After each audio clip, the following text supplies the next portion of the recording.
Praise God. Praise God. Are you all blessed? Amen. Amen. I am so blessed. Amen.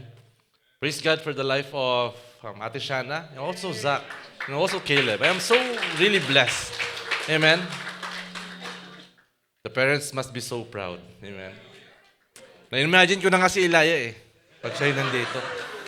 Parang ako yung, anak ko yan. But if, your Shana and Zach, if your parents is, proud, how much more our Father in heaven? Amen? He is so proud. Praise God. So, as Ate Shana declared, I know that all of us really had a victorious week. Amen? Praise God. So, it's only been a month. Isang buwan pa lang tayo sa year of ever-increasing glory. But, to be honest, hindi ko alam na aabot ako sa ganitong panahon na parang na-miss kong tumayo dito. Parang tagal ko nung last na preaching ko. Hindi ko alam kasi there are so much na nangyari. I am really so blessed by the goodness of the Lord. I know that you are also blessed. Medyo kinakabahan pa rin ako, but praise God. Especially this couple of weeks. I praise God and I thank God for that supernatural strength, sustaining us, me and my beautiful wife. Amen. Hallelujah. And because sustain us ditong 2 linggo, kasi by God's grace, nakalipat na kami sa aming bagong bahay. Praise God! Hallelujah! And just a quick testimony. To be honest, yung pinaka-concern namin actually is how to take care of Ilaya. Especially doon sa may mga babies ngayon. It's really hard, no? So yun yung pinaka-concern namin. And naming pinag-pray actually kung saan talaga kami pupunta, yung tamang desisyon. But itong mga nakarang linggo, nilid talaga kami ni Lord into moving into our own place. And to be honest, nung hinarap sa amin ni Lord yung ganong klaseng desisyon, parang hindi ako sigurado actually. Kasi, parang medyo nakakatakot to step out of faith. Especially kakasimula lang namin, coming out of a 1 year na unemployed kaming mag-asawa here in UAE. Tapos after 3 months, ito agad yung hiharap sa amin ni Lord. So, siyempre bilang head of the family, I have a lot of things to consider. No? Lord, practical ba na mag-move out kami? Parang hindi. No? And, yun nga, lalo na, nagsisimula pala kami mag-asawa. But after, really seeking guidance, seeking the Lord. Amen? Na-build up talaga yung faith namin mag-asawa. No? And we took a step of faith. No? And so nagkaroon na kami ng firm decision na mag-asawa, sige, lipat tayo. So, siyempre, titignan namin yung budget namin mag-asawa. So, nagkikintuhan kami, sige, lipat tayo. Okay lang muna yung mga basic na gamit na lang muna, okay lang yun. Pero okay na yung may tulugan kayo. Of course, yung lutuan, importante. Okay na muna yun. And I praise God sa mga buhay ng ni Brother Rod, ni Brother Tin. Kasi same building kami, lumipat Sabi nila, okay lang. Kahit di na muna kayo bumili, pwede kayong makilabas sa amin. So they are offering a lot of stuff actually. So I am so blessed with this couple of God. Amen. And so ganun yung nagiging usapan namin ni Sistine, no? Okay lang yung mga simpleng gamit muna. Okay lang yun. Kasi, to be honest, wala naman kami maghapon sa bahay So okay lang muna yung paitawid mo lang yung bawat araw. But, the Word of God is really true. No? That if you seek Him and His kingdom, in His righteousness, everything will be added unto you. Amen? Because, nung nagpe-prepare na kami ng kuha na namin yung bahay, so kailangan na namin ng gamit. Grabe mag-provide si Lord. Grabe talaga. Hindi ko alam kung paano ko i-explain sa inyo kung anong nangyari. But out of nowhere, ang una lang desire namin, yun nga lang, tulugan lang, lutuan, kaya rep, kung by God's grace, Pero grabe yung pinrovide ni Lord. Meron na kaming kama. No? Hindi namin masyadong inana yun. Okay lang nang matulog kami sa lapag. Okay lang yun eh. Kasi lalo na si Ilaya, malikot. Okay lang yun. Pero pinrovide kami ni Lord ng kama. It's a king-size bed. Pinrovide na kami ng ref. Nag-provide si Lord ng cooker. Nag-provide si Lord ng washing machine. Nag-provide si Lord ng sofa. And even the dining table itself, pinrovide ni Lord. So God is really good. And halos lahat talaga ng gamit. Kahit dun sa panglaba, pinrovide ni Lord. As in, para kaming lumipat lang ng bahay. And yung nakuha namin, actually, yung nakuha naming price na yun, sobrang, kung yung mga panahon na yun, iniisip ko talaga, scam to eh. Kasi it's too good to be true. How can you get something like this sa ganitong klaseng presyo lang? Parang, totoo ba to? So, nung kinakausap mo ngayong yung nagbebenta, hesitant talaga akong mag-down sa kanya kasi nagpipilit siya na mag-down. Medyo hesitant talaga ako kasi baka biglang mawala ito siyempre, isipin namin, tight na nga yung budget namin, pero grabe talaga mag-provide si Lord. And then, ngayon, kanina, nag-uusap kami so yung last 29, nag-leave kami. So, kasi yun yung time na kukunin namin yung mga gamit. So, ang dami nila actually na binigay na free. Ang dami talaga bukod doon sa mga bagay na purchase namin. And ngayon, usap kami ni PTR dyan. Sabi ko, grabe yung binigay talaga nung may-ari na yun, yung couple na yun. They are so really, yung blessing talaga especially sa start naming family. Kanina nag-uusap kami ni PTR dyan. Sabi ko, ang bait talaga nung couple na yun, sila Mark and Adelina yung nakausap namin. Tapos, yung mga bigay na gamit, sabi ko, nagbigay pa nga ng bag si Adelina kay Tina. Bless talaga si wife ka ako. And wala naman akong alam sa ganung mga bag kasi hindi pa naman ako maabot sa ganung level. Pero chinek ni PTR, nagulat siya. Sa yung binigay na bag ni Adelina, yung binayad naming presyo, mas mataas pa yung second hand na presyo ng bag. Lord, parang free namin nakuha lahat ng gamit. Sobrang amazing. Di ko ma-explain sa inyo kung gaano grabe mag-provide si Lord. He will really provide more than you asked or even imagine. Amen? And to be honest, dami ko ding natutunan this past few weeks. Especially doon sa Yun nga, I'm really thankful, of course, doon sa ating brethren. No? You have to give time to give thanks to your brethren. So, especially to your... Sinong katabi mo ngayon? You give thanks to your seatmates. Amen? You know why? Amen? You know why, church? Praise God for each and everyone's lives. No? Hallelujah. So, it is because nagpapasalamat ako sa buhay ng bawat isa kasi it is through them na na-remind ako dun sa promise ng Panginoon. Amen? Doon ako na-remind. It is through them. Seeking God, seeking His counsel, doon ako na-remind dun sa pangako ng ating Panginoon that if, yun nga, husband and wife married, kailangan nilang bumukod. Amen? That's actually the design of God.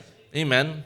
And so, doon ako na-remind ng pangako ni Lord, yung design ni Lord, at yung mga kaakibat na pangako nung design na yun. Amen? No, so, naging siya sa akin doon sa Siyempre, madami kaming pinirmahang kontrata, especially doon sa paglilipat. Amen? And doon sa pagpirma ng kontrata, actually, doon mo malalaman yung mga benefits nyo di ba? Doon nakasulat kung ano yung mga rights nyo, ano yung mga benefits nyo kasama doon sa bahay. Uy, may free parking ba? Swimming pool ba? May access ba kayo sa amenities? Paano yung maintenance dyan? So, kasama yan. Doon yung makikita lahat dyan sa kontrata na yan. Amen? And it is the same thing with the Word of God. Amen? You need to be familiarized kung anong klaseng kontrata meron tayo sa ating Panginoon. Amen?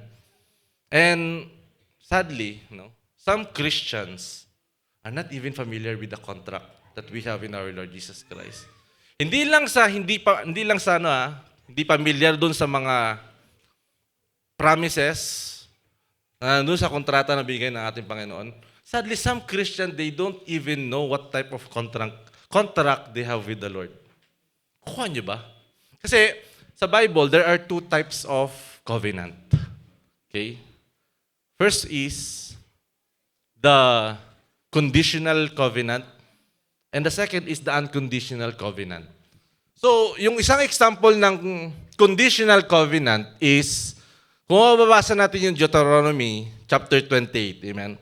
Doon nagkaroon ng covenant ang Diyos at ang tao na, okay, pag ginawa nyo itong mga bagay na to, then you will receive this blessing. At pag nag-disobey naman kayo, ito yung mga marireceive yung curse. Okay? Yun yung conditional covenant. Okay? But, meron din isang type ng covenant which is the unconditional covenant.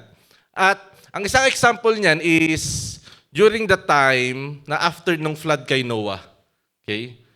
Nagbigay lang ng covenant ang ating Panginoon that never again I will destroy the earth with a flood. Despite na gaano kasama ng tao, ang sabi ng Panginoon, I will never again destroy the earth. So it is not, kumbaga hindi siya nakabase dun sa performance ng tao. It is an unconditional covenant. So baga he swore to himself, no, na hindi ko na i-destroy regardless kung, of course, kikita naman natin yung panahon ngayon, di ba? Days are becoming more evil. And yet, kikita pa rin natin yung rainbow. Bakit? Because God is faithful. No? Nagiging tapat siya dun sa covenant niya. Amen? So, the title of our message for tonight is The Unconditional Contract. Amen? And our text is actually from the whole chapter. Unting verse lang naman to in the Hebrew chapter 8. Okay? Basahin po natin. Here's the main point. We have a high priest who sat down in the place of honor beside the throne of the majestic God in heaven. There he ministered in the heavenly tabernacle, the true place of worship that was built by the Lord and not by human hands. And since every high priest is required to offer gifts and sacrifice, our high priest, talking about our Lord Jesus Christ, must make an offering too. If he were here on earth, he would not even be a priest, since there's already a priest to offer the gifts required by the law. And in verse 5, they serve in a system of worship that is only a copy, a shadow of the real one in heaven. For when Moses is getting ready to build the tabernacle, God gave him this warning: be sure that you make everything accordance to the pattern I have shown you here on the mountain. But now, Jesus, our high priest, has been given a ministry that is far superior to the old priesthood. He is the one who mediates for us a far better covenant with God based on better promises. If the first covenant has been faultless, there would have been no need for a second covenant to replace it. In verse 8, but when God found fault with the people, he said, the day is coming, says the Lord, I will make a new covenant with the people of Israel and Judah. In verse 9, this covenant will not be like the one I made with their ancestor when I took them by the hand and led them out of the land of Egypt. They did not remain faithful to my covenant, so I turned my back on them, says the Lord. But this is the new covenant I will make with the people of Israel on the day, says the Lord. I will put my laws in their minds, and I will write them on their hearts. I will be their God, and they will be my people. They will not need to teach their neighbors, nor will they need to teach their relatives, saying, you should know the Lord. For everyone from the least to the greatest will know me already. I will forgive their wickedness. I will never again remember their sin. When God speaks of a new covenant, it means he has made the first one obsolete. It is now out of date and will soon disappear. Praise God for the reading of his word. And we all bow down our heads and close our eyes and let us pray. Our Heavenly Father, Lord, we thank you, O God, for your goodness and your faithfulness. Father, I thank you, O God, for gathering us in this place, Panginoon. I thank you, Lord God, for right now, you are in the center of this place, Panginoon. I thank you, Lord God, that it is you who promised, Panginoon, that 2 or 3 gathered in your name, there you are in the midst of us. I thank you, Lord God, that you are our high priest, Panginoon. And because of you, O God, we can come boldly into your presence, O Lord. Father, I thank you, Lord God, for giving each and every one the spirit of wisdom and revelation so that we may know you even better. Father, thank you, Lord God, for using me as your mouthpiece. Thank you, Lord. Thank you, Holy Spirit, Panginoon, for your loving eyes upon me, teaching me the way that I should go. Thank you, Lord God, for hiding me under your wings, that you alone will be glorified. Your name alone will be lifted up, O Lord God. Thank you, Lord God, for teaching me what to say and what not to say. And every word that will come out of my mouth, it will be coming from you, filled with power, life, and love, O Lord. Father, we thank you, glorify your name. This pray in Jesus' name. Amen. So, we are talking about the unconditional contract. Amen. And of course, wala naman ako masyadong alam talaga sa contract. So, nag-chat GPT ako, no? Ano ba yung essential summary of making a contract? Amen. And for us to really mas ma-relate tayo kung ano bang klaseng contract yung meron tayo sa ating Panginoon. Amen. And there are 5 essential things para tayo gumawa ng kontrata. Unang-una is, 1, the offer. Okay? The acceptance, the mutual consent, the written form, and the terms and conditions. So yan lang yung kinuha ko. Kasi pag kinuha ko lahat, mag 2 hours tayo dito. Amen. So number 1, the offer. Okay? So, ang ibig sabihin niya sa kontrata, this means that one party makes a clear, specific proposal to do or not to do something. Amen? At basahin natin yung ating text in Hebrew chapter 8, verses 3 to 4. And since every high priest is required to offer gifts and sacrifice, our high priest must make an offering too. So, pag-aralan natin yung the way they offer back in the old covenant. So, during the old covenant, the high priest is required to offer sacrifice. Amen? This sacrifice is for himself and for the sins who committed ng mga kasalanan ba? No? So, meaning, nag-offer siya para sa sarili niya, nag-offer din siya para dun sa mga kasalanan ng tao. So, sa madaling salita, makasalanan din siya. So, nag-offer din siya para sa kasalanan ng tao. So, lahat din sila talaga makasalanan. Amen? So, bakit ba kailangan nilang mag-offer? It is because, sabi sa Hebrew chapter 9, no? In fact, the law requires that nearly everything be cleansed with blood. Because without the shedding of the blood, there is no forgiveness of sin. So yan yung ni-require ng law. The high priest, yan yung pinaka trabaho ng high priest. And sabi nga sa Bible, no, na even one sin of that high priest, no, at pag yan pumunta doon sa most holy place, kailangan yan merong parang tali and merong bell, no, na pag pumasok siya doon at meron siyang kahit isang unconfessed sin, no, he will surely die. Amen? So, kaya yung may tali, kasi hihilahin na siya ng mga kaano niya, kapwa niya high priest. Amen?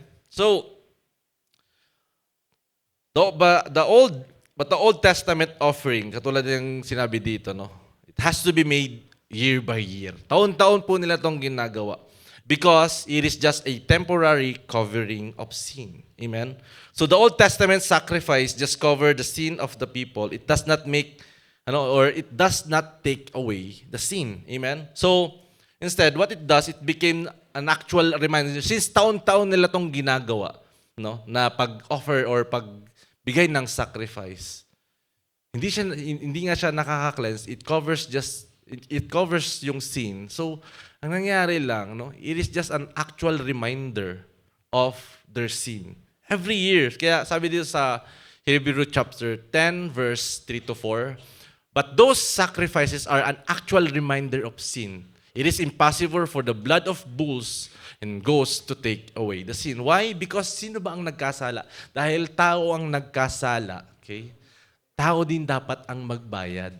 Pero katulad ng sinabi doon kanina, that even the high priest, nag-o-offer siya ng sacrifice para sa kanyang kasalanan. So, all of us, no, sabi sa Bible that all of us have fall short. All of us have sinned and fall short of the glory of God. So, Sa lahat ng tao, walang kayang magbayad ng kasalanan natin. Amen? It is only our Lord Jesus Christ, no? Dito siya, He is tempted in every way, He did not sin, not even one. Amen? So, the people back then became even more sin conscious because, no, yun nga, taon-taon silang nare-remind ng ng mga kasalanan nila. So, rather than being cleansed, no, whenever they are making sacrifice, lagi lang silang napapaalalahanan ng kanilang mga kasalanan. So, church, what does this tells us? So, it means that the first covenant or yung first contract, amen, which is the conditional contract, no, people made with God is not really working. Kasi nga taon-taon nilang ginagawa. So, the first proposal is, no, yung the first contract, ang pinaka naging kasunduan nila, okay, dapat nyong gawin ito. Okay? At ito, mga bagay na to hindi nyo dapat gawin. Yun yung naging unang kontrata. But instead, no, dahil sa sinful nature ng tao, no, instead na ito yung sinabi ng Panginoon na huwag nyo itong gawin, mas yun yung ginagawa. They are made aware of yung, kumbaga, alam na nila, dahil sinasabi ng law, yung right and wrong, mas nalalaman nila na nagkakamali sila. Kuha nyo ba?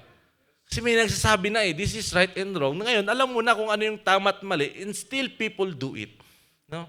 They always fall short the glory of God. Kaya nga sabi sa Hebrew chapter 8, verse 8, sa nabasa natin kanina, but when God found fault with the people, kung mapapansin niyo, di ba? God found fault at the people. No? The law, no? Yes, no? It is incomplete. Incomplete yung law. No? Ang it did not, kumbaga hindi siya naging remedy dun sa tunay na problema ng tao. But it is also it is not incorrect. Okay? Kaya yung pagkakamali talaga dun sa in-establish ng unang covenant is dun sa tao. Kuha niyo po ba? So, the law itself is not incorrect, but it is incomplete. So, it could tells us kung ano yung tama at mali, but is also, the law could point us that on our own, we really cannot do it. No? We need a Savior, and that is our Lord Jesus Christ. So, yan yung naging unang offering on the Old Covenant. So, through our Lord Jesus Christ, He was the ultimate and perfect sacrifice. He did not only fulfill the law, but He also established a far better covenant. Nabasa natin yan sa verses 6 to 7. But now, Jesus, our high priest, has been given a ministry that is far superior than the old priesthood. He is the one who mediates for us a far better covenant with God based on better promises. So if the first covenant had been faultless, there would not be no need for a second covenant to replace us. It is through our Lord Jesus Christ. No? He is the Lamb of God who takes the sin of the whole world. No, He did not just cover our sin. Ang ginawa ng ating Panginoon, He takes the sin, not just our sin, but the sin of the whole world. No? Hindi niya lang kinuha yung ating pagiging makasalanan, but He covered us with His righteousness in holiness. Kuha niyo ba?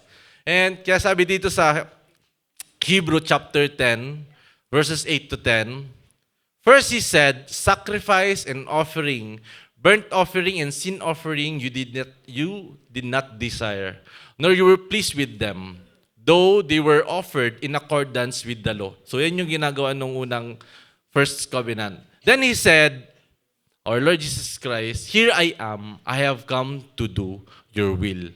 He set aside the first to establish the second, and by the will, we have been made holy through the sacrifice of the body of Jesus Christ once and for all.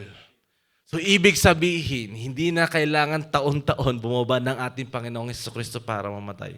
He made a sacrifice once and for all. What does it tells us? It means yung kabayaran ng ating Panginoong Jesucristo is really more than enough. From the past people, even for the future people, sa lahat ng mga dadating pa, the sacrifice of our Lord Jesus Christ is really more than enough. Amen? Kaya nga lagi natin dinideclare, di ba? Yung ating mga kasalanan is na our past sins, future sins, no? Even present sin. Lahat yan bayad ng ating Panginoon. Amen? So, it is through our Lord Jesus Christ who takes the sins of the whole world. She's the Lamb of God who takes the sins of the whole world. So church, our Lord Jesus Christ, ang sabi dito, came down to do the will of the Father.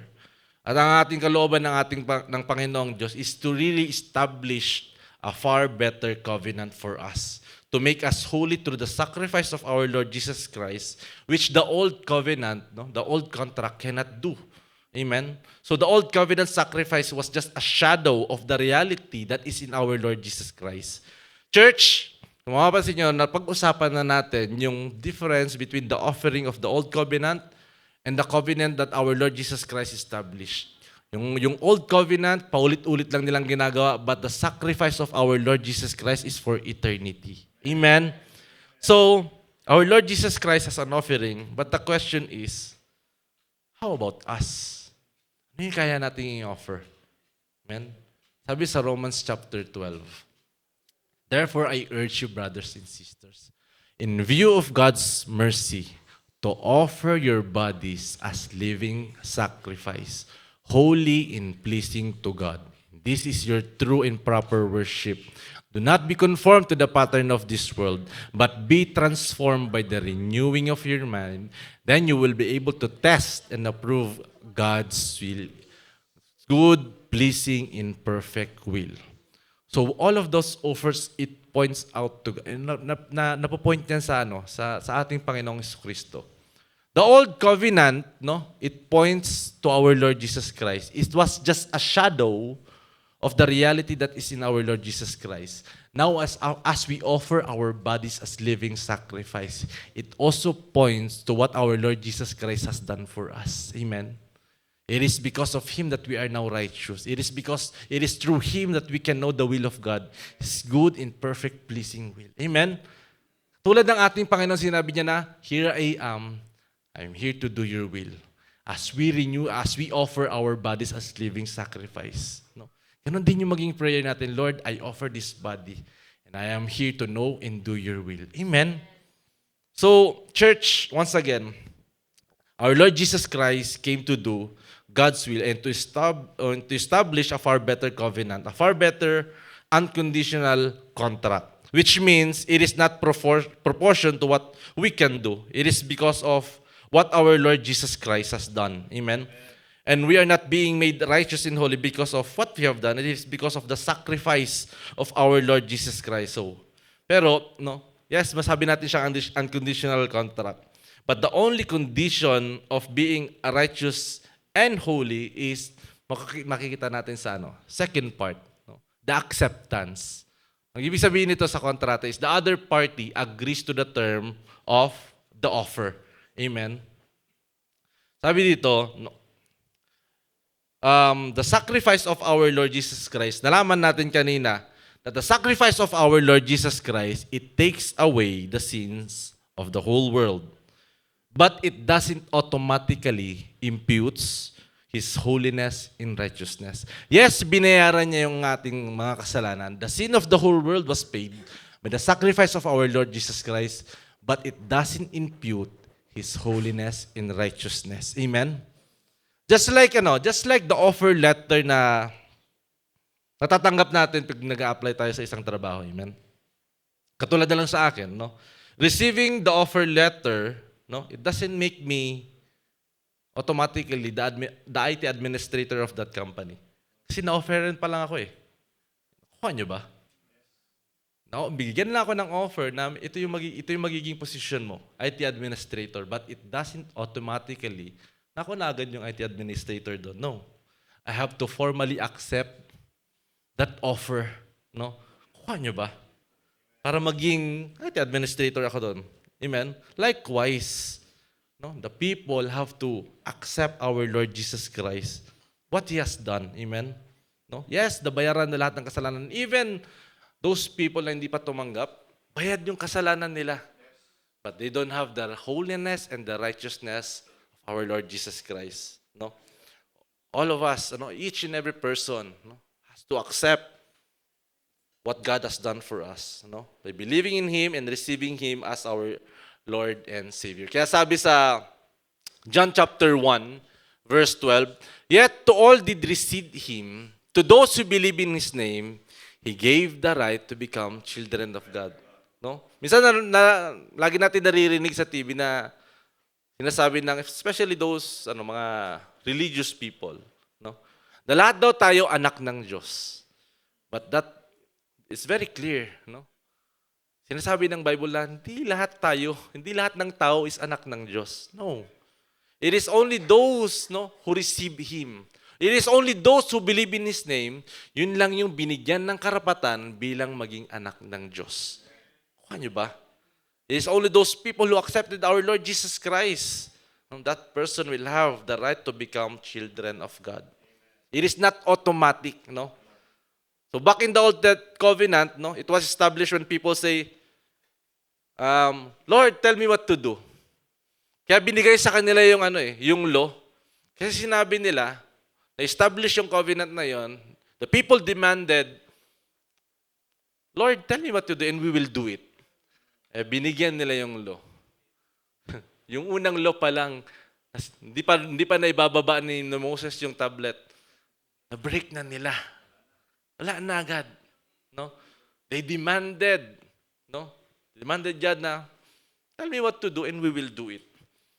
But here in our unconditional covenant, our Lord Jesus Christ, ito yung ginagawa niya, This is what parang ang sinasabi niya dito sa unconditional covenant, ang sinasabi ng ating Panginoong Jesucristo, mga anak, ito yung ginawa ko, please accept it.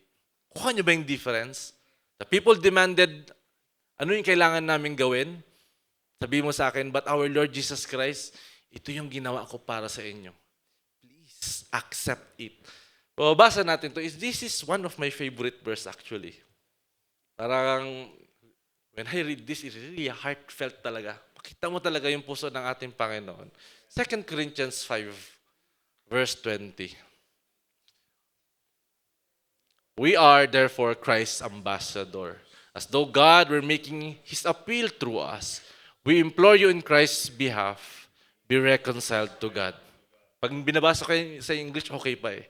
Pero pag binasa ko to sa Tagalog, ito yung sinasabi niya sa Tagalog. Oops. Kaya nga, mga sugo kami ni Kristo. At sa pamamagitan namin, nakikiusap ang Diyos sa inyo na manumbalik na kayo sa Kanya. It is so amazing. Sipin nyo Diyos Ama. Wala naman siya nagawang kasalanan. No? He made the sacrifice for you and me. No? At siya pa yung nakikiusap sa atin.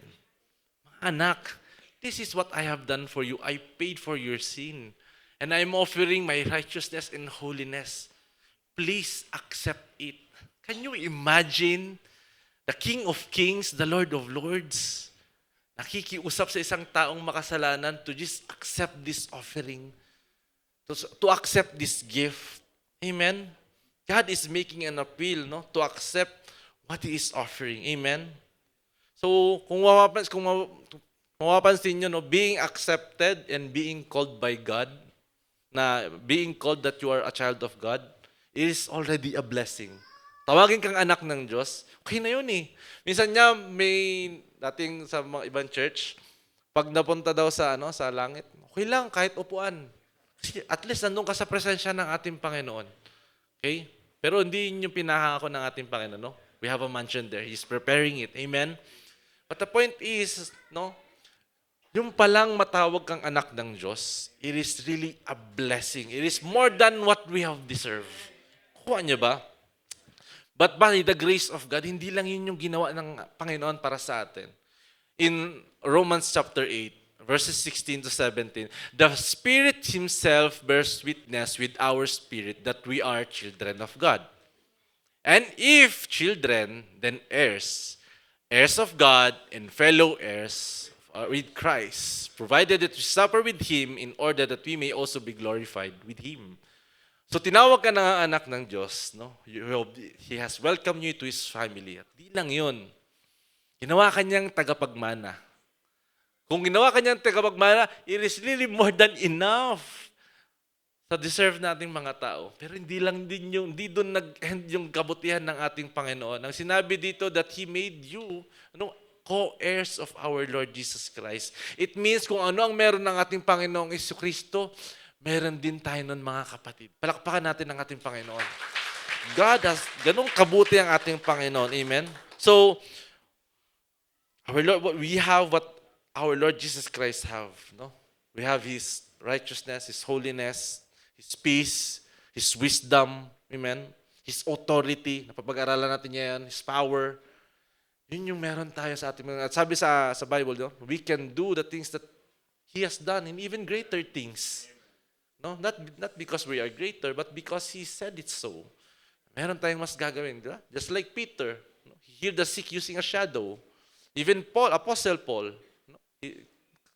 Ano lang, yung handkerchief niya lang.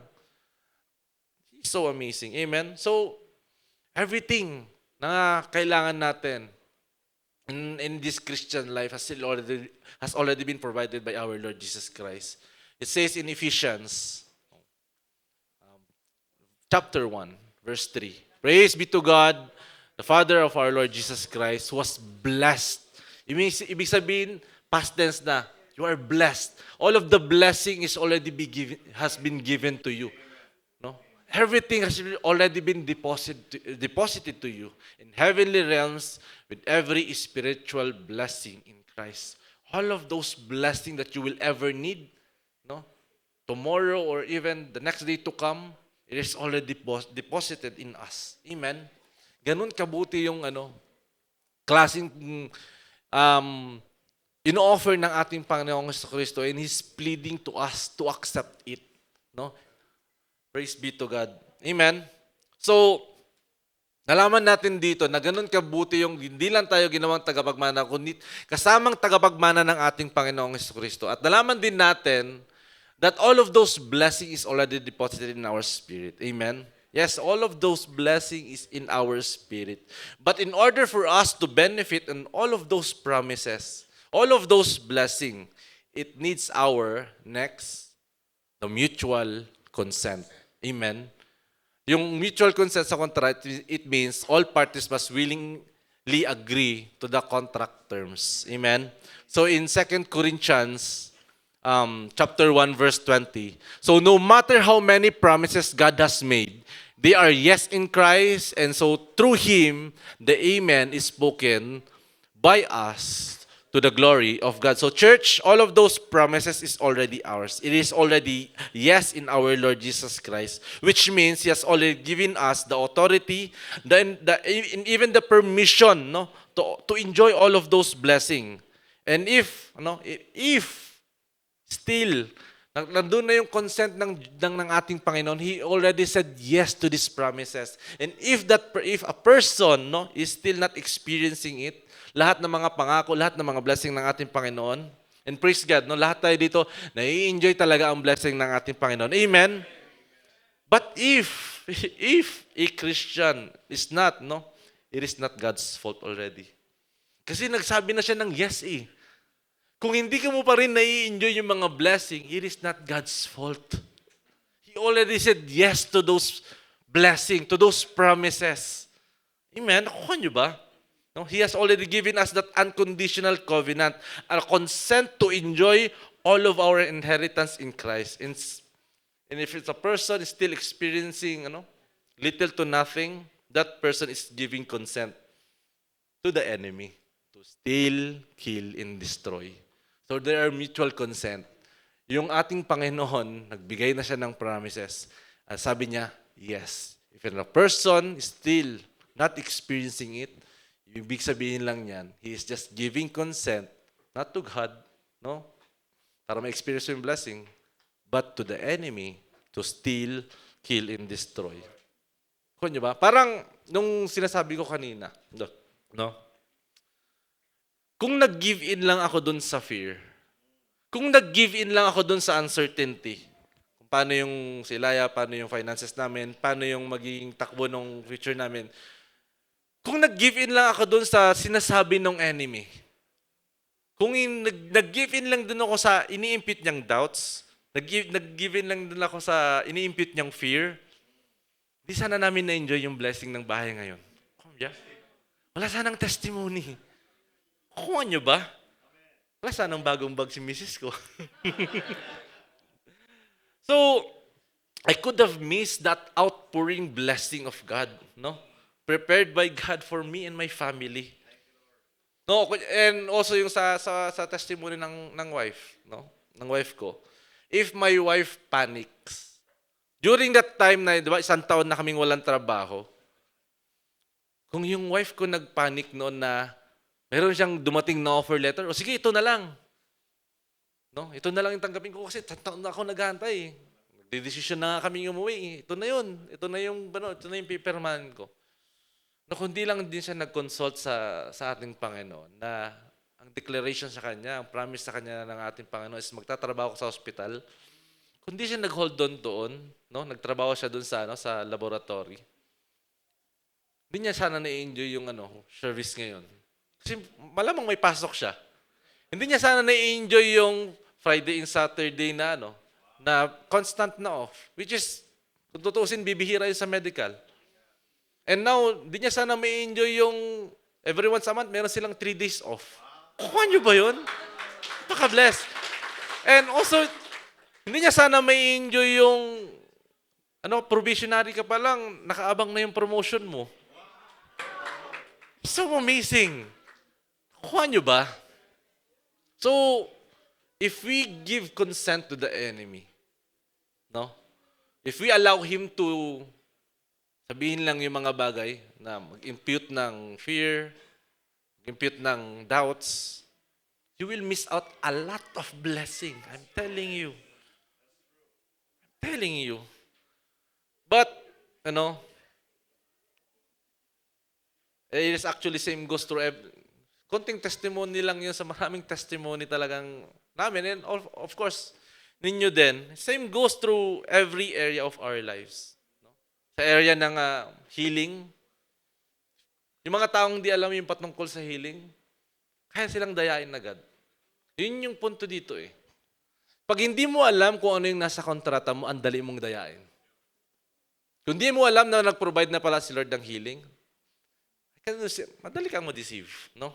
Even the prosperity, the freedom, the victory, the success, if you don't know, madali lang madaya yun. Madali sa yung makuha yun. No? Pero paano natin malalaman kung nagbibigay na pala ako ng consent sa enemy? Or whether I am agreeing with God? Sabi dun sa sa ang laking 20 minutes left na to. Ang sabi dun sa previous verse natin, so through him, the amen is spoken by us. Amen? So death in life is in the power of our tongue. And those who love it will eat its fruit.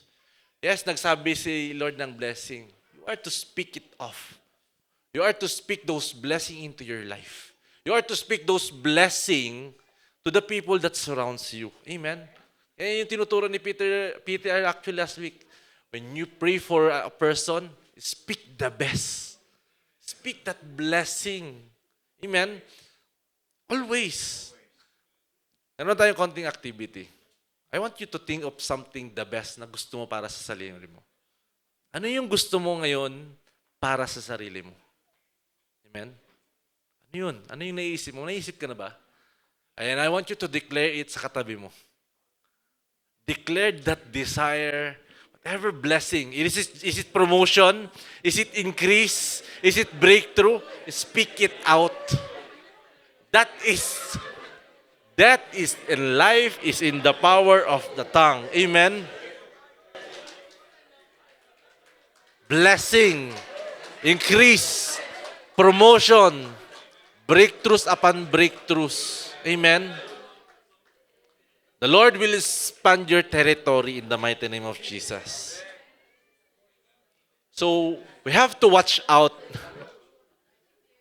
Praise God. Hallelujah. Thank you, Lord. So, kailangan talaga natin bantayan kung ano yung mga lumalabas sa bibig natin. Amen? We have to always speak life. We have to always speak blessing. Because you never know. Yung mga simpleng biruan, parang ganito, no? You might be, of course, some Christians might be declaring Yan, promotion or even increase. No? Lalo na pag Saturday service, di-declare ng promotion, di-declare ng increase. Pero no, pagpasok ng Monday to Friday, ang mababanggit mo sa bibig mo is, ay, yung mga ganitong yung mga ganyang posisyon, hindi para sa Pilipino yan. No? Yes, you might be declaring promotion, pero sasabihin mo, ay, yung mga ganyang klaseng sahod, hindi nabibigay sa Pilipino yan. Yes. Kinokontra mo lang yung dinideclare mong promotion. Kuha mo ba? You might be declaring healing sa body mo, na you are healed, no? Especially pag Saturday. Pero, no, pag nakaramdam ka ng parang mga sakit-sakit sa mo, sa katawan mo, tapos sasabihin mo lang din, ay, dala na to ng edad. No. You are contradicting what you are declaring. We are to always speak life. Amen? Alam mo, pag ganun lang yung nagiging declaration mo, kumbaga yung kontra sa pangako ng ating Panginoon, alam mo kung sino lang nag-i-amen sa'yo? Yung enemy. Kuha nyo ba? Is it weird? Imaginein mo pag may nagsabi sa'yo, ay, dala na ito ng katandaan, tapos may maririnig ka, Amen. It's weird, right? Hindi magandang pakinggan. So we are to speak blessing. We are to speak life. We are to always speak the best. Always. Because ang magsasabi ng yes dyan ang ating Panginoon. Amen? When you speak promotion, ang sabi ng Panginoon, they are yes. Pag sinabi mo, dineclare mo healing, ang sinasabi ng Panginoon, yes and amen. Pag dinedeclare mo sa buhay mo, life, gift of life, sinasabi ng Panginoon, they are yes. They are amen. Amen? If they are saying promotion, sinasabi lagi ng Lord, yes and amen. Tumatalon pa. Because that is our Lord's desire. No? Kuha niyo ba? So that in life is in the power of our tongue. Speak life. So church, we are to declare God's promises again over our lives and to the people around us as well. And by God's grace, no? By God's grace, it is now much easier to remember God's promises, no? Back in the old covenant, yung mga law, mga promises na kaakibat noon, nasulat 'yon sa stone or sa scroll, ever. Amen. But in our unconditional contract, all of those promises, no, is already written in our hearts. Kaya yung next na natin is the written form of contract. Diba? Mostly naman ng contract is a written form. Amen? Sabi dito sa Hebrew chapter 8, verse 8 to 10, But when God found fault with the people, He said, The days is coming, says the Lord, when I will make a new covenant with the people of Israel and Judah.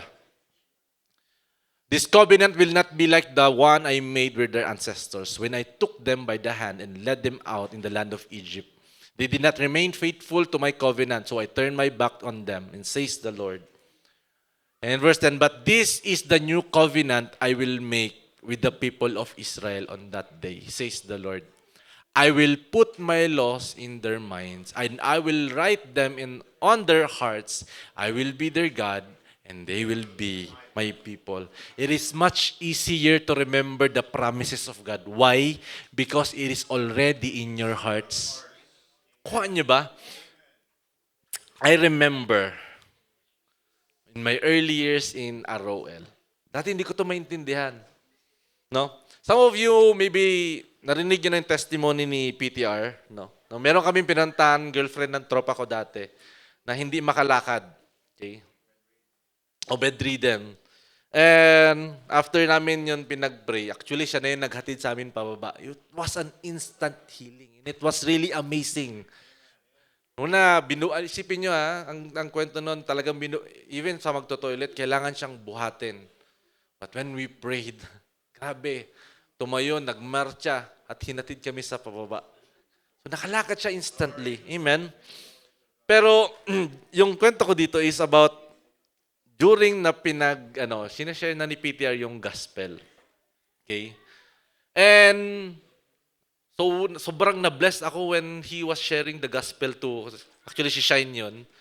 Na-bless talaga ako. Kristiyano naman ako noon, pero nag-share siya ng gospel kay Shine, parang gusto kong ma-born again ulit. So, nung na kami, paalis na kami doon kila, galing kila Shine, isa yung pinaka naalala ko. Tinanong ko talaga si PTR, paano mo nasi-share yung ganong klaseng gospel? At ito lang yung sinagot niya sa akin. Because it is already in your hearts. Yung gospel, no, some of you might be scared. Hindi nyo alam mag-share ng gospel. Ito lang ang tumatak sa puso ko. No? And actually, the Lord was speaking. The gospel, no, the good news is already in our hearts. Nandyan na yan sa puso mo yan. So, nung panahon na sinabi niya yun, nag-quicken talaga sa puso ko yun, pero hindi ko siya maintindihan. Paano nasa puso ko na? Pero mas naging madali yun. Since nasa puso ko na, binigyan ko talaga siya ng time para i-discover ko ano yung nasa puso ko. And that is really the love of God for the people. And because of that, by God's grace, no, dami ko na rin na-share ng gospel. Praise God, ang dami na rin tumanggap. It is because of that simple word from the Lord. Amen? So, church, it is really much easier to draw something out that is already in our hearts than taking something, out of nothing and putting it in, no? So, this verse clearly declares that our new unconditional covenant is already in our hearts. And out of the fullness of our hearts, the mouth will speaks. So, all of those promises, nandyan na yan sa puso mo. And we have to really take time to really discover what is in our hearts. Amen? The law, no? The promises, mismo ang ating Panginoon na nagsulat sa ating mga puso. How amazing. Amen? And lastly, terms and conditions. So sa kontrata, ang ibig sabihin nito, the contract should be clearly state the obligation, the right, and the expectation of all parties involved. Amen? So, our new covenant with God is now unconditional. So which means, that is not about us, but God made this covenant to Himself and offered it unto us. Kasi nga unconditional. He made a vow to Himself. He made a vow. He made that offering. Yung kanyang sariling bugtong na anak. It is not because of our performance. It is because of His love. It is because of His faithfulness. Amen? Yes, it may be unconditional, but it doesn't mean that we don't have an obligation under the new covenant. Yes, lahat ng mga bagay na ginawa niyan, Diyos lamang ang may gawa niyan. It is not because of us. But it doesn't mean na wala na tayong obligasyon in this covenant. Amen? So we have an obligation under this new covenant. And one of those obligations is for us to have an intimacy with our Lord Jesus Christ. When you are truly born again, you want to know your Father even more. No? Amen? So sabi dito, kaya nga sabi dun sa verse 11, in Hebrew chapter 8, sabi dito, and they will not need to teach their neighbor, nor they will need to teach their relative. Why? Because we also have the Holy Spirit teaching us who our Lord Jesus Christ is. Amen? Saying that you should know the Lord. Hindi mo na kailangan ng ibang tao. Even you have the Holy Spirit with you. Siya na yung magtuturo sa iyo even. Yes. But by God's grace, no? Each of us are being used kung ano ba yung mga nireveal sa atin ng Panginoon. Amen? Saying, everyone from the least to the greatest will know me already. Why? Because His Spirit nandyan na sa puso mo. You can now even know Him even better. Amen? So, saan ako? Wala ko. Yan, in verse 12, and I will forgive their wickedness, and I will never again remember their sin. When God speaks of a new covenant, it means He has made the first one obsolete. Amen? It is not, it's now out of date and will soon disappear. So our spirit now is wall-to-wall with God's Spirit. Our spirit now is the same as Jesus is, which means that our spirit is now have that perfect intimacy.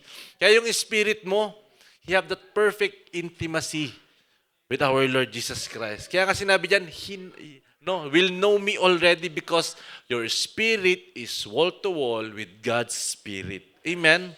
So our spirit already know our Lord Jesus Christ, the deep things of God. Church, it is now our obligation to let our soul discover that intimacy, no? Through His Word and with the help of the Holy Spirit. And the second obligation is in Romans chapter 8, verses 12 to 13, ang sabi dito, Therefore, wala na dito po. But, Therefore, brothers and sisters, we have an obligation, but it is not to the flesh to live according to it. For if you live according to the flesh, you will die. But if the spirit you put to death and the misdeeds of the body, you will live. So living by our flesh, no, it will just give consent to the enemy to steal, kill, and destroy. It will hinder us to enjoy the better promises that we have in this unconditional covenant. Amen. We have so church, we are to really live by the Spirit and enjoy yung life na kasama pa na kaakibat niyan. So that is our obligation, to not gratify our flesh, but to live by the Spirit. Amen? And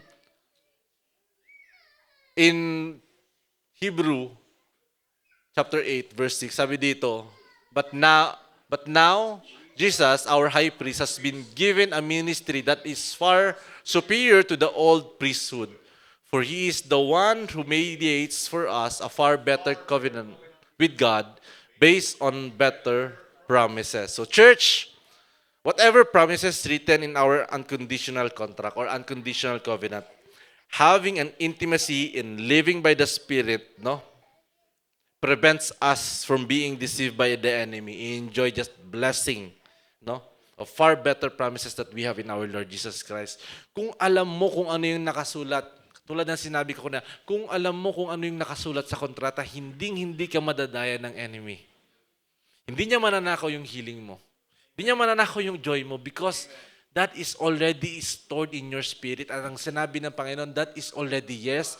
That is already yours. At ang sabi ng Panginoon, no, the gift that I have given you, hindi ko na pwedeng kunin yan. It is irrevocable. Amen? So, having whatever promises written in our unconditional contract, having an intimacy in living by the Spirit, it prevents us from being deceived by the enemy and help us enjoy all of those better promises that we have. And one of those blessings highlighted here, makikita natin dito nga kanina, that He has forgiven all of our sin and all of our wickedness, and He will no longer remember our sin. Isa pa lang yan sa pinaka-better, best promises that we have in our Lord Jesus Christ, that He will no longer remember our wickedness. He will no longer remember. Kung isipin nyo, He is God, an all-knowing God. An all-knowing God, and yet He will not remember. He chooses to not remember all of our wickedness.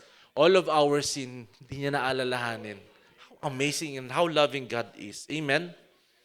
So if the enemy, the enemy may try to remind of us, the enemy may try to remind us of our unrighteousness, But if we are equipped by intimacy, but if we are equipped by living by the Spirit, we remember that our righteousness, it is not because of our good works. Our righteousness comes from God, and He will no longer remember our sins. Amen? So the last obligation to know the last obligation is to know the promises of the covenant. Church, we are to really enjoy. We can only enjoy and claim a promises that we know. Kung ano lang yung mga pangakong alam mo, yun lang yung ma-enjoy mo. So it is our obligation to know kung ano pa yung nakasulat. Ano pa ba yung mga pangako ng ating Panginoong Hesukristo. No? Amen? Kung healing lang yung alam mo, healing lang yung matatanggap mo. Kuha mo ba? But meron pang meron pang mas better. Why? Since you have been healed, you have given even the gift of healing. Di lang ikaw ang tatanggap, even the sick people that surrounds you can receive healing. You will be blessed beyond blessed. Nakukuha nyo ba? Kailangan natin mas malaman pa kung ano yung mga nakasulat sa ating mga kontrata. It is already yes. It is our obligation to know those promises. Amen? Binigay na yan ng ating Panginoon. They are already yes and amen. Amen? So, we can only enjoy and claim the promises that we know. Some Christians are only familiar the promises of going to heaven, sadly. Yun lang yung alam nila. Promises na mapupunta lang ako sa langit. No? They miss out the promises that, no? Here on earth, we can enjoy that prosperity, no? Hindi nila na-enjoy yung authority that our Lord Jesus Christ has been given to us, no? Hindi nila may enjoy yung casting out demons, healing the sick, no? The gift of the Spirit, the prosperity. If they doesn't know kung ano yung mga pangako, sayang. They will really miss out a lot. No? They are suffering here in this earth, but praise be to God. Dahil nalalaman natin yung mga pangako niya. Dito pa lang, nai-enjoy na natin yung ginawa at pinagkaloob ng ating Panginoong Jesucristo. Amen? They are living defeated life, but knowing the better promises that we have in our new and unconditional contract, no? It will help us enjoy the benefit of our Lord Jesus Christ has provided us and enjoy even more benefit once we are in heaven. Amen? So, all glory to God. And for my last verse, can we please, basahin po natin dito. Therefore, brothers and sisters, since we have confidence to enter the most holy place by the blood of Jesus, by a new and a living way opened for us through the curtain that is his body, and since we have a great priest over the house of God, let us draw near to God with a sincere heart and with the full assurance that faith brings, having our hearts sprinkled to cleanse us from all guilty conscience, and having our body washed with pure water, let us hold unswervingly to the hope we profess. And he who promised is faithful.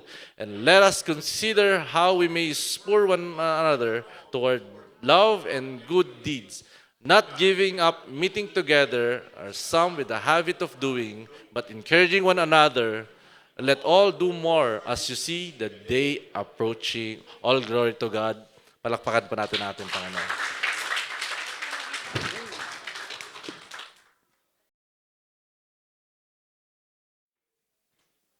Praise the Lord. Are you blessed? Palakpakan natin ang Panginoon. Thank you very much, Pastor Earl. I'm really blessed with today's preaching. And I believe lahat tayo ay na-blessed. But let me just share with you some of my key takeaways sa preaching ni Pastor Earl today. So the title was Unconditional Contract. And church, in this preaching, I have seen the faithfulness of God sa kanyang mga salita and with the covenant that He makes. Church, tonight we were reminded of God's faithfulness to His word and His covenant. Nalaman natin that the Lord, He never break His promises. Please put that in your heart. What He has declared, He will fulfill. Sabi ng Panginoon, I will do it. Believe that. And tonight we have learned that a contract is an agreement that binds both parties. Di ba? God has already bound Himself to His word. He cannot violate and He will not violate His word. Yun yung binding ng Panginoon. Nakatali na siya sa kanyang salita. In fact, the Bible says that God has magnified His word above all His names. Can you imagine that? God has magnified. Itinaas ng Panginoon, dinakila ng Panginoon ang kanyang mga salita above all His names. Imagine, the name that is above every name is the Lord Jesus Christ. That at the name of Jesus, every knee in heaven and on earth and under the earth will bow down. And every tongue will confess that Jesus Christ is Lord to the glory of the Father who is in heaven. The name of Jesus is so powerful, but God has magnified His word above all His names. Anong ibig sabihin? Kung tayo ay nagtitiwala sa pangalan at kapangyarihan ng salita ng Panginoon, mapapagkatiwalaan natin ang bawat salitang ipinangako niya sa atin. God is faithful to His word and He will always be faithful to His word. Amen? Well, you see, church, God has bound himself. He bound himself to his word, not because he has to. No, he is God. Amen? Not because he has to, but because of who he is. And because of his unchanging nature. Hindi nagbabago ang nature ng ating Panginoon. When God declares that he loves you with an everlasting love, he truly loves you with an everlasting love. Amen? Do you believe that God loves you? Well, he loves you so much beyond what you can think or imagine. You see, church, the covenant that we have through our Lord Jesus Christ is far greater, it is far stronger, and it is eternal, and it is built not on human effort, but only on God's faithfulness. Amen? So, let us go again through the 5 key points that Pastor Earl shared with us about this divine contract para mas maintindihan talaga natin ang faithfulness and ang goodness ng ating Panginoon. Number 1, Pastor Earl taught us about the offer. What was the offer? Well, the offer was Jesus, he gave himself as the perfect sacrifice.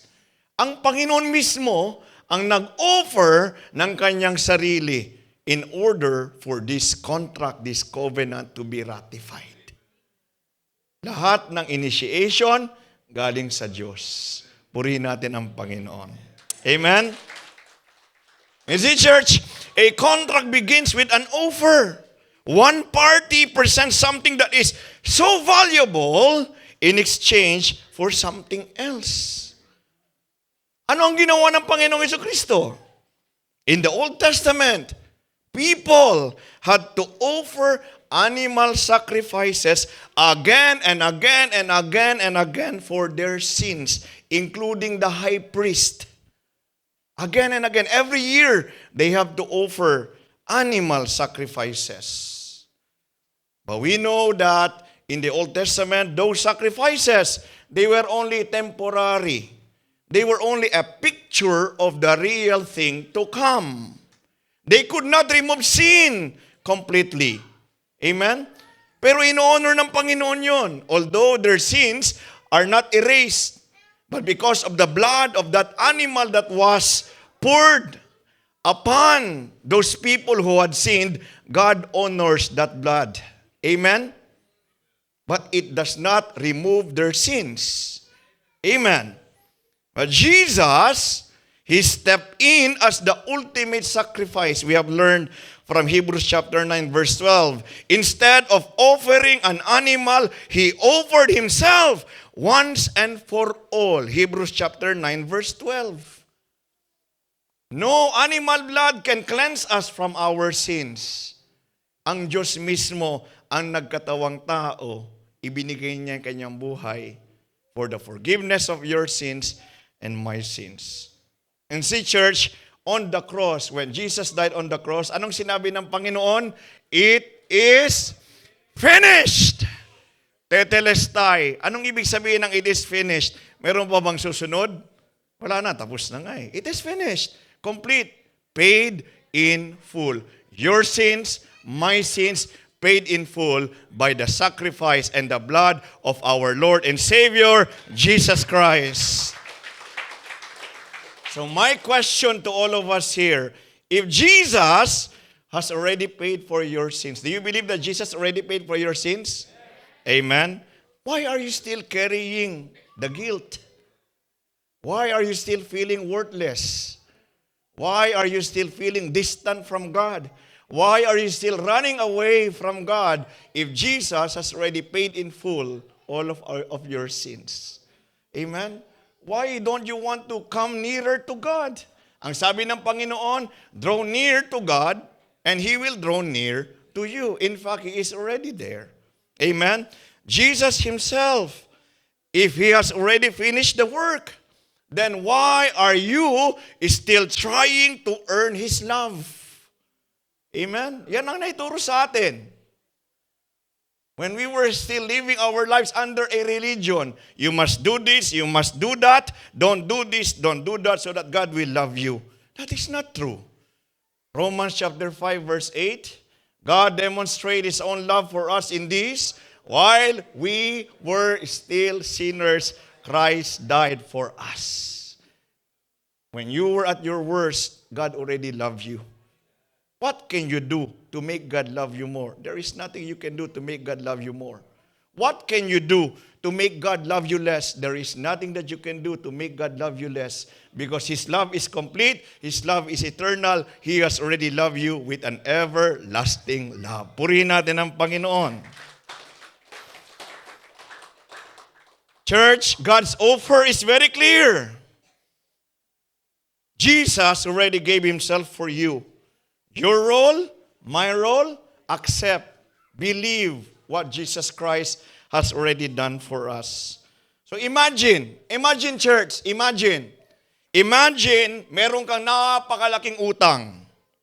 Halimbawa dito sa UAE, okay? Hindi ko alam kung meron kayo, pero imagine you are owing a huge debt. A huge debt that is so big that you can never repay it on your own. But then suddenly, someone walks in and he pays your debt completely. Would you refuse their help? Sino sa inyo dito ang, hindi, ayokong tanggapin, nahihiya ako. Sino sa inyo ang merong ganong pag-iisip? Amen? I don't think nobody will accept that gift. Jesus has already settled your debt. So please, stop trying to work for His forgiveness. It is already yours. You are already forgiven. Amen? You are already deeply loved by God. You are highly favored. Amen? Church, it is for freedom that Jesus Christ has set us free. Be free from the burden and the guilt of sin. Be free from a guilty conscience. Jesus already cleansed you from all unrighteousness through His blood. Amen? Now, the offer was given. We must accept. Acceptance. Anong ibig sabihin? Believing in Jesus, that is the only way that you can activate the contract. Even if the offer was given, a company offers you a job. If you don't accept the offer, will you become an employee of that company? You will not. But everything is under the power of the company. They already gave you the contract. If you don't accept the contract, you don't sign it, will you become an employee of that company? For example, I have been offered Regional HSSE Engineering Manager for Shell Asia Pacific Middle East. Ang ganda nun. This is the offer. Wow! Regional HSSE Engineering Manager na ako ng Shell. But if I don't sign it, I will not become an employee of that company. Amen? The offer was given. What are you doing with the offer? Amen? So a contract is not valid until the second party accepts the offer. Jesus has already taken away the sins of the whole world, but not everyone automatically receives His righteousness. Just like what Pastor Earl mentioned. So if you are offered a job, just receiving the offer letter does not make you an employee of that company. You have to accept the job. And likewise, you and I must accept Jesus, what He has done for us, and believing in Him. Amen? So, church, you might know, those who are watching, you might know that Jesus already died for you. But have you truly accepted Him as your Lord and Savior? By accepting, by believing in His name, that is the only time that you and I are given the right to become children of God. Clear? So it is not just enough to know His name, but it is about trusting completely in His name. Is Jesus your Lord and Savior? Is Jesus your Lord? Well, the Bible says if you confess with your mouth that Jesus is Lord and believe in your heart that God raised Him from the dead, you shall be saved. Do you believe in your heart that God raised Jesus from the dead? Do you believe that Jesus is your Lord? Well, the Word of God says you are already saved. Purihin ang Panginoon. So church, number 3, mutual consent must be there. Anong ibig sabihin? Well, number 1, Jesus guarantees every promise. But you and I must agree. Ano ang guarantee ng Panginoon? His blood. Amen? Ano ang guarantee niya? He died, He was buried, but the most important guarantee, He is alive. Lahat ng pangako ng Panginoon, kaya niyang panindigan. Death could not hold Him down. Jesus is victorious. What He said, He will fulfill. Is Jesus your Lord? He will fulfill His words for you. Amen? So mutual consent. No matter how many promises God has made, they are yes in Christ. What is your part? Your part, my part to say, Amen. Jesus said, yes, by my stripe you are healed. You will say, Amen.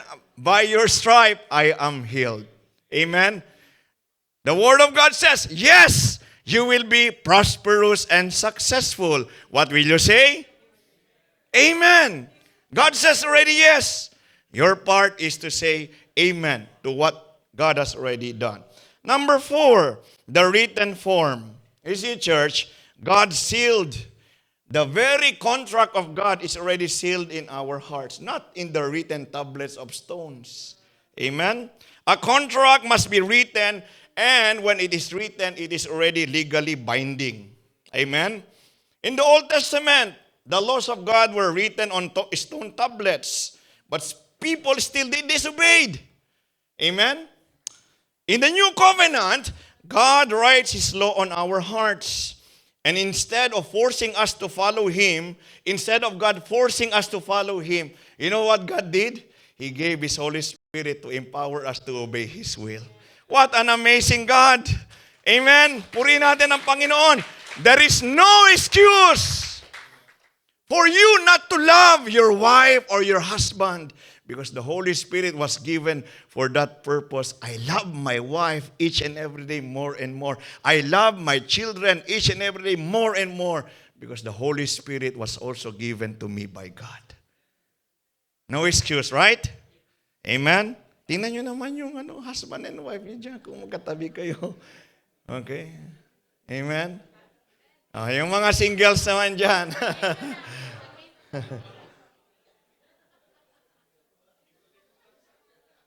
See, church, God is not some distant figure handing out rules. No. God is near and God is here. And God is speaking to your heart each and every day. Pagising mo pa lang sa umaga, kinakausap ka na ng Panginoon. But do you spend time to talk to Him? Do you say even, Lord, thank you for answering my prayer, na magkaroon ng maayos sa tulog at nagising ka ng panibagong araw? Last but not the least, the terms and conditions. The terms and conditions is what? Intimacy with the Lord Jesus Christ. It is your part. It is my part.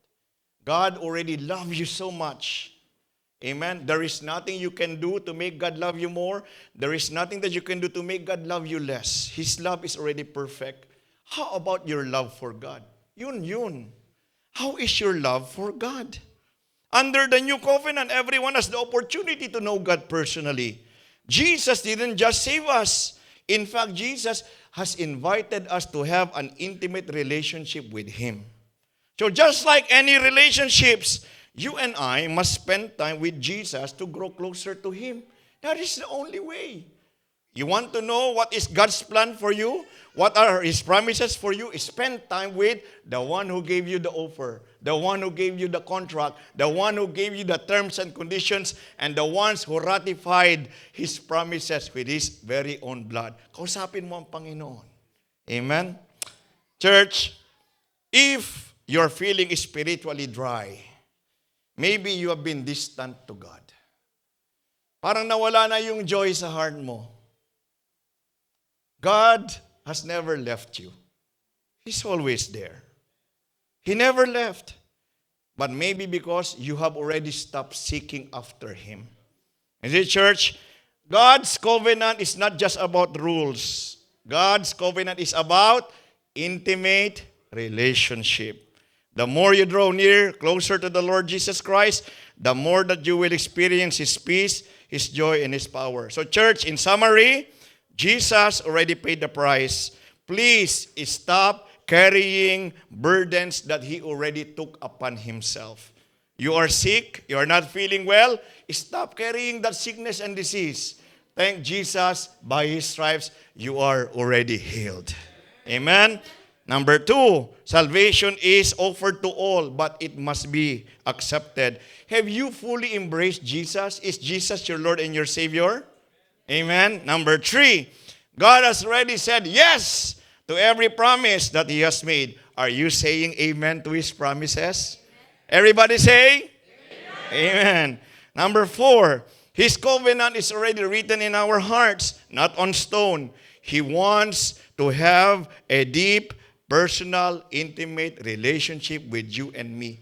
Enjoyin mo ang Panginoon araw-araw. Number 5, the greatest privilege of this contract is intimacy with the Lord Jesus Christ. The question is, are you prioritizing Jesus? Is Jesus number 1 in your life? Remember this, seek first His kingdom and His righteousness. Lahat ng kailangan mo, all these things. The food that you want, good future for yourself and your children, prosperity, success in life, in business, in whatever that you do. Seek first His kingdom and His righteousness, and all these things shall be added unto you. God never fails. He is faithful. To God be the glory. God bless us all. Thank you, Lord.